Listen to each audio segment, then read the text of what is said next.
Welcome to the Ramon Foster Show. I am not DK. I am Eddie Provident filling in for DK as he travels back from New York. Had a late night, had a late flight, however you want to look at it. But we are brought to you by the Get-Go Cafe and Market, where everything is served up hot and fresh. Ramon, how do you feel about breakfast burritos? Love them. Honestly, number one go-to item almost every morning. Me and you both, man. I golf a lot, and so whenever I'm hitting the early tea time, I like to stop at Get-Go and get myself the All-American breakfast burrito. That's the move before the tea time starts. I'm gonna make you treat me to that. If that's a treat, I'm making you treat me to that. Hey, man. Anytime you're in Pittsburgh, buddy. Ramon, so we had a couple of days off, but that show with before we get into anything, man, that show with Kev, man, you guys, that was a great interview, man. It was a great conversation. I don't even know if I'd call it an interview. It's just a great conversation between you guys. I appreciate it, man. I was, I told you guys, like, if I got Kev on one, I had a little anxiety about it. I will say that. But in the same sense, I wanted to do an interview / conversation with Kev that wasn't an interview. I just wanted to have a conversation with him and, talk. And I wanted Kev to give some of his personality. I was trying to treat him the way I like people to treat me when we talk. Like, let me see who you are. What's the emotions? Even if they're high, even if they're low, let me see who the heck you are. And I knew who Kev was, but I wanted to give a piece of that to our listeners, our viewers, to hear him and why and how he did the job. Like, I saw somebody say in the comments, I was wrong. He's like, you have 1 or 2 bad years and you blame it on management. They don't care about it. They don't want this. You guys are not holding up your end of the deal as far as having a good team.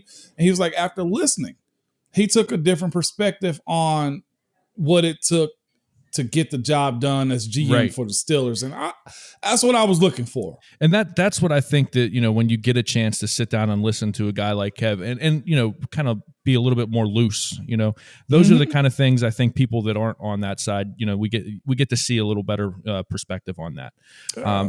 And speaking of you playing offensive line for the Steelers, Moan, I wanted to talk to you today about that offensive line swagger, because everybody knows, everybody that watched those Steelers, when you were on them, when it was you and Marquise and Dave and Al, you guys had that, like, you had like that air about you, that like swagger about you guys, where like anyone messed with you guys, you went after them, and nobody, it wasn't often that people messed with you guys. You guys just were road graders, and you knew it, and you played like you knew it.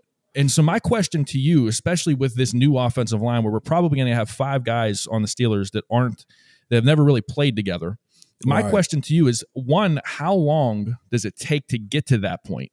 And 2, when was the moment for you guys, or like when was the time where it clicked that we're better than most, and no one's going to push us around? Man, it was so. What it takes to get to that point first. I'll be real with you. Just reflecting back on it now, a lot of beatdowns, some losses, some criticisms, some who's the next replacement. All of those conversations, I feel like somewhat matter to gaining that swagger, especially at that position. Like, a wide receiver can come out and just pop out on the scene. Poof, boom, they're hot. They got that swagger. Quarterback can do the same thing. We've seen running backs come in the league like Najee. Najee got that swagger about him after 1 year. But as far as offensive line, like, nobody pays attention to, unless there's something bad going on. So in all of that bad, you get hardened. You become more professional. You become more technical. If the group can stay together, the group becomes more of one. Like, you become one better. And so you ask, how do you get to it? Like, a lot of beatdowns, a lot of hard days, a lot of unappreciated like games that you're like, man, we killed it. And guess what stat shows? Nothing. Yeah. You know what I'm saying? Yeah. And so when that piles on, and then you get to a point of, hey, we're pretty damn good.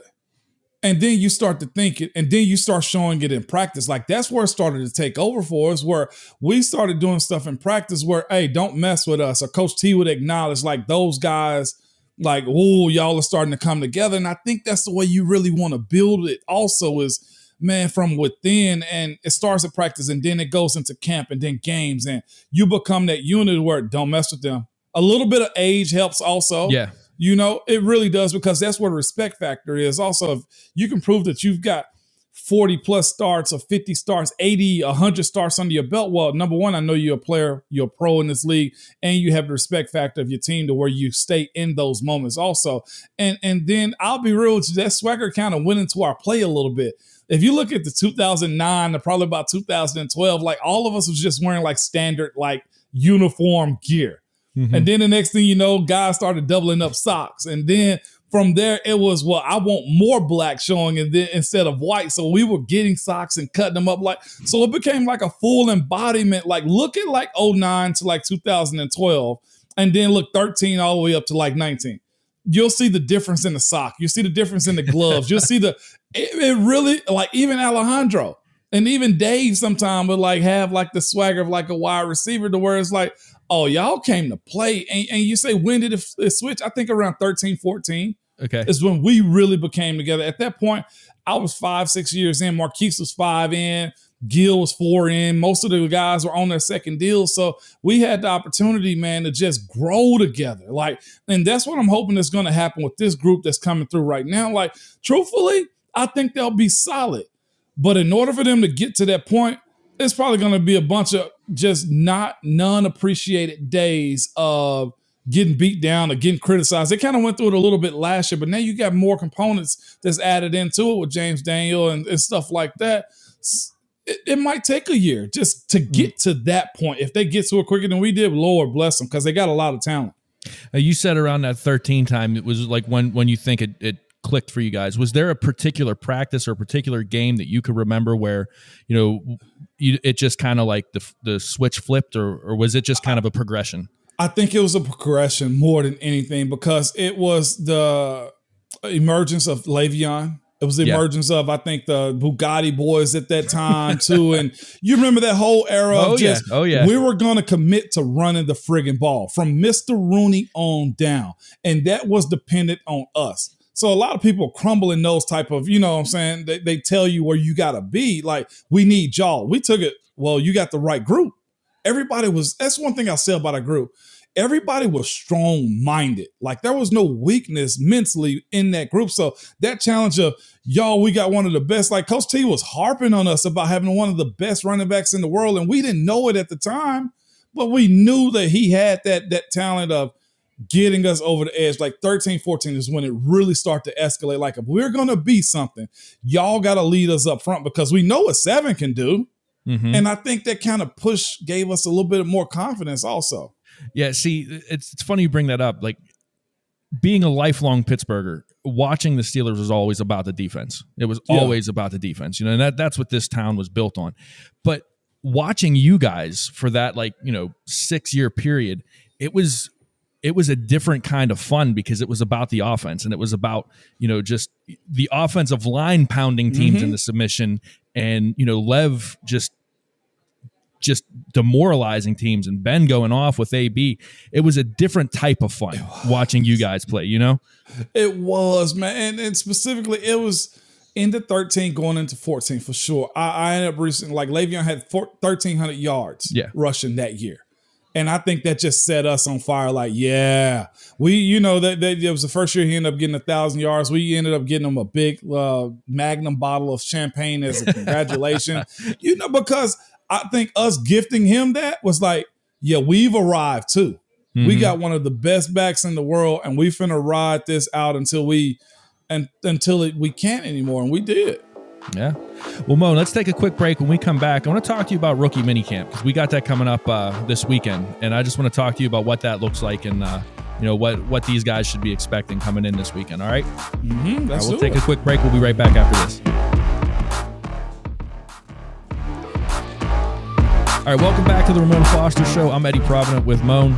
Moan, we were talking about rookie camp, and this is a pretty, in my opinion, a pretty impressive rookie crop that the Steelers got coming in. Even some of the undrafted free agents that we've seen them that bring in. What are these young guys going? What should they expect going into camp this weekend, Friday, Saturday? And what was your rookie camp like? And like what goes on for that, and how important is it for these guys?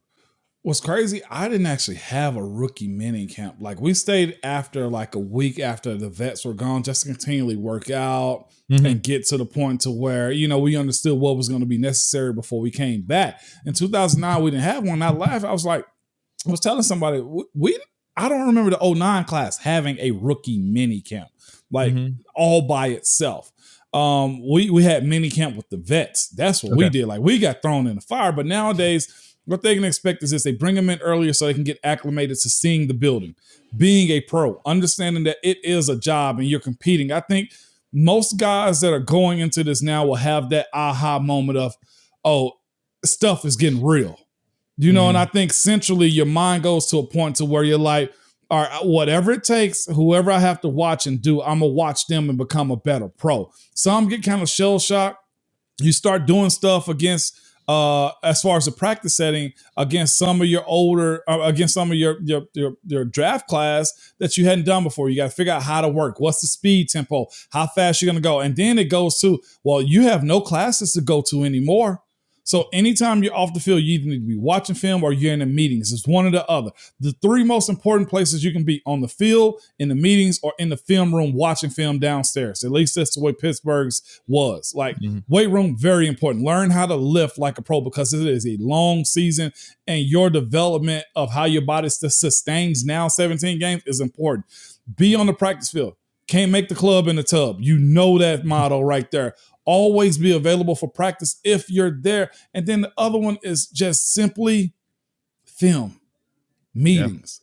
Yeah. It means a lot. Can you take now as a pro what we tell you in this meeting room and take it out to the practice field and execute it? Because now there are no mulligans anymore. Right. Like this is debate. Like what you do is depending on my check. What I do for you is depending on your check. Like those types of things get established early. Coaches kind of push that to players a little bit. Like it ain't about you no more and just your college. This is about your livelihood and what you're going to be able to do to stay in this league because it is hard. Yeah, Mon, explain to listeners how important is, you talked about film, how important is that and how underrated to maybe the fans is the film study? Because you know, I coach high school football and our head coach is a film nerd. Coach Rod Steele, that's all he does is preach film. How important on the pro level is it to actually be studying like that? Because I feel like everyone thinks football is a physical sport and they kind of forget the side of you have to know your opponent inside and out. Oh, no doubt about it. Like the thing is, like the football at that point is pretty much easy by the time you get to that level. Like, is there an adjustment period? Yes, right. It is.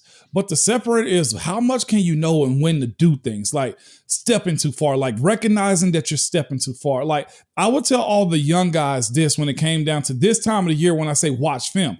I would tell them, hey, don't look at any game film. Don't look at none of it. Absolutely zero. Look at your practice reps. I said, because if you learn how to study the guys that you're practicing against every day, because there are no games out to be played. There's no spring game. There's no preseason game. There's nothing but you versus your guy. I was like, the better you learn who you're going against, whether it's a defensive lineman, a wide receiver, a running back, whatever you have to learn against them to compete in camp is going to better help you throughout the season, because the season is broken down to the physical aspect of it is fine. But you know how I know as far as coaching goes, Eddie, because you do. It's a copycat league.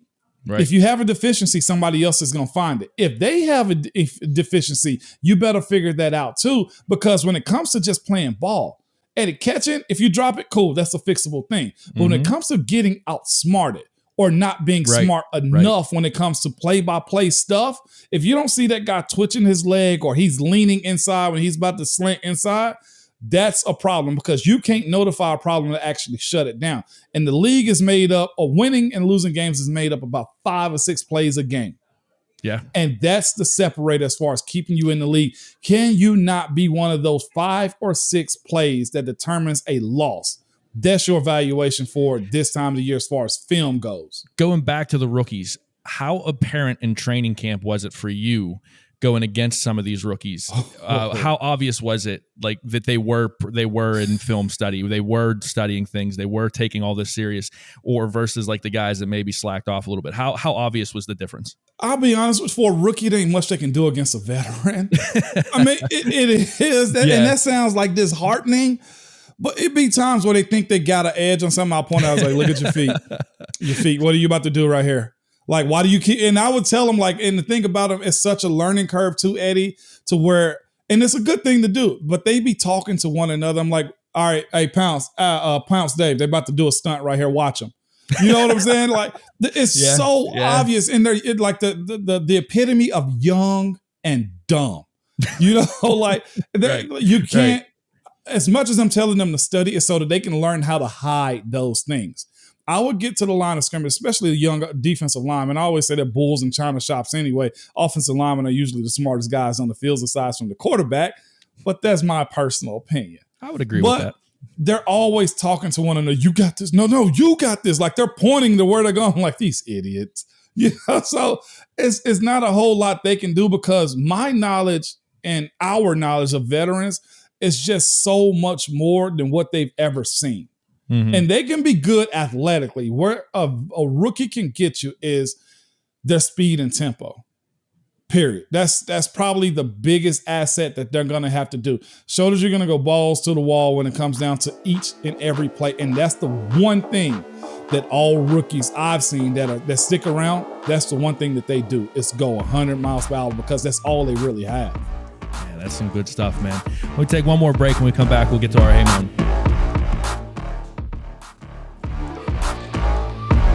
Welcome back to the Ramon Foster Show. I'm Eddie Provident with Mon. Mon, we got our Hey Mon question today. It is from Douglas Coley II. My fault. And Douglas asks, "Hey Mon, what are the qualifications the team looks for to be named a captain? And now that Ben is gone, who leads the offense as the team captain on that side of the ball?" That's pretty solid. Qualifications. First things first, respect. Mm-hmm. Respect.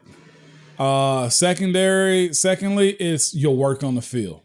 You know, we had young guys before, like a guy like Robert Golden, you know, became a special teams captain. Very young. Hey, Rob G was younger than me, and he was a special teams captain. It's because his respect of his teammates, number one. Like, he would talk to everybody. Not like he was politicking or anything, but he talked to everybody. But then Rob G was just always showing up on camera, like always on film. Rob is around the play. Rob doing this.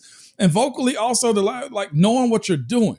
Those are the things that really help accelerate you becoming a captain somewhere. And like in certain situations too, you can't have that many. So you got to find the guys that you know people are going to listen to and command that type of respect when you're on those units, or it's the offensive unit or defensive unit for a guy like Cam or Ben or something like that, Pounce. But those are the criteria. I feel like respecting your teammates, work on the field, and being able to be a guy that know what you're doing and show that. So offensively, captains for this offense, man, I'd say it's gonna go to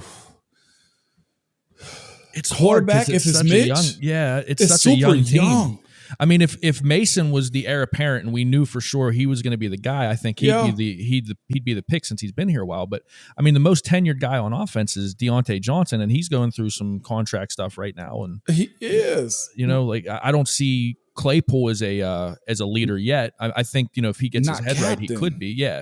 But I mean, that's later on down the line. So it would have to be Mitch. I don't really know who else it could be. It really isn't nobody else but Mitch. You know, if Chuks Okorafor, which is not, you know, an issue to me, if he talked more, you know, was more vocal, I could see him being a guy, but he's a lead by action type of guy. From what my understanding, the one guy in particular, he's a newbie, but I know you guys directly talk to him. I know you say he has this presence about him, and I'm going James Daniels. Yeah, it's another dude I think could be it. I mean, you just listen to him in the press conferences and when he's interviewed, and he has that maturity about him that you know, that he can step right in and command that respect that you talked about. And I can see that in him as well for sure. Yeah, so I can see him. I can see Mitch. I don't put any of the wide receivers now. It'll be my luck. I say that, and it'll be a wide receiver as a team captain. Running backs too young. Benny Snell. I like him as a person, but I don't know if he's I don't know if he's a captain type of guy right now, considering he's not the starter. You know, so. That's where I would go. A guy that fits the mold to me, James Daniels, Mitch Trubisky. Yeah. Like, it's really young on offense, man. And I hope for the life of just Steeler Nation that this group grows up and become one. I would throw a guy like Pat Fryermuth out there, but he's young as hell too. So what do you? I think I can go back and be a captain, like Eddie, if that's what you need me to be. Hey, man, I wouldn't mind seeing you for at least one more game, man. Yeah. Another dude I want to give a shout out to, because I mean, just the way he carries himself, is Najee Harris. Because, and again, he's super young, but he's just that guy that it seems like everybody on the team likes him. Everybody on the team rallies around him. He's funny. He's great with the media. Yeah, I mean, he's had so many hilarious quotes just in his rookie season. And so I know that being funny isn't necessarily a captain trait, but you see that love that his teammates have for him and that respect. And I think I don't think that he's quite there yet because of how young he is. Same thing with what you said about Muth. But I do think Najee has a little bit of that in him to where, I think he could be the face of the franchise or be a captain, down the line.